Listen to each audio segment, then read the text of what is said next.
श्री भगवान ने कहा, मुझ पर किसी कर्म का प्रभाव नहीं पड़ता, ना ही मैं कर्म फल की कामना करता हूँ। जो मेरे संबंध में इस सत्य को जानता है, वह भी कर्मों के फल के पाश में नहीं बंधता। प्राचीन काल में समस्त मुक्त आत्माओं ने मेरी दिव्य प्रकृति को जान करके ही कर्म किया। अतः तुम्हें चाहिए कि उनके पद चिन्हों का अनुसरण करते हुए अपने कर्तव्य का पालन करो। क्या है और अकर्म क्या है, इसे निश्चित करने में बुद्धिमान व्यक्ति भी मोहग्रस्त हो जाता है। अतः मैं तुमको बताऊंगा कि कर्म क्या है, जिससे जानकर तुम सारे अशुभ से मुक्त हो सकोगे।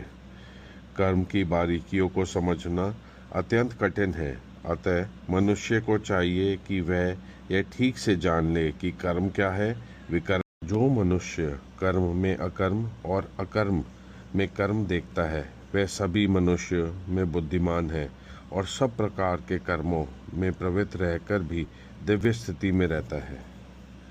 जिस व्यक्ति का प्रत्येक प्रयास इंद्र तृप्ति की कामना से रहित होता है, उसे पूर्ण ज्ञानी समझा जाता है। उसे ही साधु पुरुष। श्री भगवान ने कहा, अपने कर्म फलों की सारी आसक्ति को त्याग कर सदैव संतुष्ट तथा स्वतंत्र रहकर वह सभी प्रकार के कार्यों में व्यस्त रहकर भी कोई सकाम कर्म नहीं करता। भगवान ने कहा, ऐसा ज्ञानी पुरुष पूर्ण रूप से संयमित मन तथा बुद्धि से कार्य करता है और अपनी संपत्ति के सारे स्वामित्व को त्याग देता है और केवल शरीर निर्वाह के लिए कर्म करता है। इस तरह कार्य करता हुआ वह पाप रूपी फलों से प्रभावित नहीं होता है।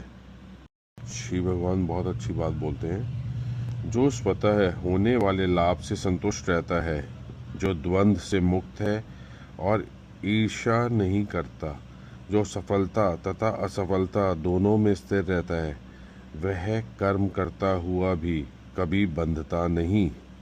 जो स्वयं होने वाले लाभ से संतुष्ट रहता है, जो द्वंद्व से मुक्त है और पुरुष प्रकृति के गुणों के प्रति अनासक्त है और जो दिव्य ज्ञान में पूर्णतः स्थित है, उसके सारे कर्म भ्रम से लीन होते हैं। जो व्यक्ति कृष्ण भावनामृत में पूर्णतः लीन रहता है, उसे अपने आध्यात्मिक कर्मों के योगदान के कारण अवश्य ही